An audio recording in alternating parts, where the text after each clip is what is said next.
E-bikes are everywhere these days, but did you know that the world of e-bikes is way weirder than you might have thought? Sure, most of us picture the same basic thing when we think of an e-bike. 2 wheels, a motor, and maybe some fat tires. But the world of eccentric electric bikes is way stranger and way cooler than most people realize. So today, I'm going to show you 5 e-bike types you've probably never even heard of. And yes, every single one of them is real. Let's dive into it. I'm Jenny, and you're watching Next Gen.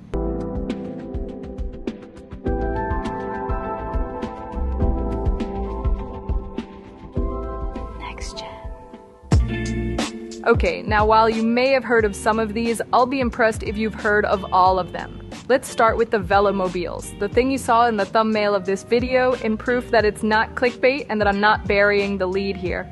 Velomobiles aren't just e-bikes, they're rolling cocoons of speed. Picture a tiny aerodynamic pod with pedals inside, often fully enclosed for weather protection and built for long-distance touring. Velomobiles are surprisingly fast, super efficient, and kind of look like they belong on a sci-fi movie set. They're more common in Europe than anywhere else, but even there, they're still rare enough to turn heads wherever they go. They excel at eking out more efficiency, meaning even on a modest battery, riders can go really far. They also provide more rain and sun protection than a typical bike, but it's that efficiency that's key, at least in the rocket-shaped velomobiles. There are other types that are only semi-enclosed and are usually 3-wheeled, like the original Elf, the Pebble, or the new Vimo. These have some advantages of old-school velomobiles, but are easier to get in and out of, and can often even carry a passenger or at least a lot more cargo. Pretty cool, right? Next up, e-rickshaws, also called pedicab trikes. These are electric trikes built to carry passengers, often with a covered seat in the back. In countries like India, Thailand, and across Latin America, these are a totally normal way to get around. But in the US, they're still pretty uncommon, but you'll sometimes see them in beach towns or touristy downtowns. While bigger ones are usually used commercially for actual taxi use, smaller ones are often used by families to take kids to school or travel around the neighborhood, basically replacing a golf cart. But whether used as taxis or for fun group rides with the family, they're a super practical way to move people around without burning fuel. Then there are the e-bikes with sidecars. Yeah, really. Some are DIY builds, but others are factory made, like the Mod Easy from Austin, Texas company Mod. But they all share the same quirky charm. The sidecar can carry a pet, a kid, groceries, or your friend who just wants to have a fun and unique experience on an e-bike. They're not the most aerodynamic things on the road, and they do take some getting used to since the weight is suddenly out on one side of the bike, and you can't lean into turns like you do on a normal bike. But you're not exactly riding one of these for stealth or performance either. You're riding it to turn heads, and maybe bring your dog along for the ride. Sidecar e-bikes are usually a bit pricey because they require more components and you're paying for the novelty, but they're pretty cool, right? The downside is there just aren't many options to buy them yet, and most are from shady sites like Alibaba.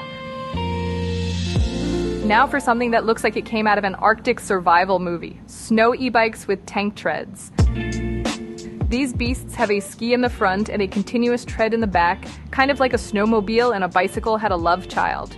Some are more like scooters since they lack pedals, and others are really designed to mimic a bicycle's feel by keeping the pedals. They're built for extreme conditions, letting you ride through deep snow where no regular bike could dream of going. Fat tires might be great in moderate snow, but deep fluffy powder can still swallow fat tires, and that's where snow bikes come in. Not exactly daily commuters, but if you live somewhere snowy and want to make a dramatic entrance, this is the way to do it. And finally, my personal favorite, even though I've never actually tried one yet, electric water bikes. These are part e-bike, part boat. Some float on pontoons, others lift up on hydrofoils like an electric surfboard with pedals. Either way, you're literally riding across a lake or a bay like it's no big deal. Some models use throttle control, others are pedal assist, but all of them look like magic the first time you see one in action. I really like this one called the Manta that uses hydrofoils to make it even more efficient. Just don't take a wrong turn on your regular e-bike commute, or you might end up in the marina, and your regular e-bike probably isn't built to be a water e-bike. I really want to try one of these sometime. What do you guys think? Should I test out a water bike? So there you have it, 5 surprising e-bike types you've probably never seen before. Now it's time for me to hear from you. Which one of these is your favorite, or which would you want to ride the most? Let me know in the comments. I love going through and reading and responding to them. And if you're subscribed, then I may just feature your comment at the end of one of my next videos. That's it for now. I'm Jenny. Stay charged, stay curious, hit subscribe, and I'll see you next time. Next Gen.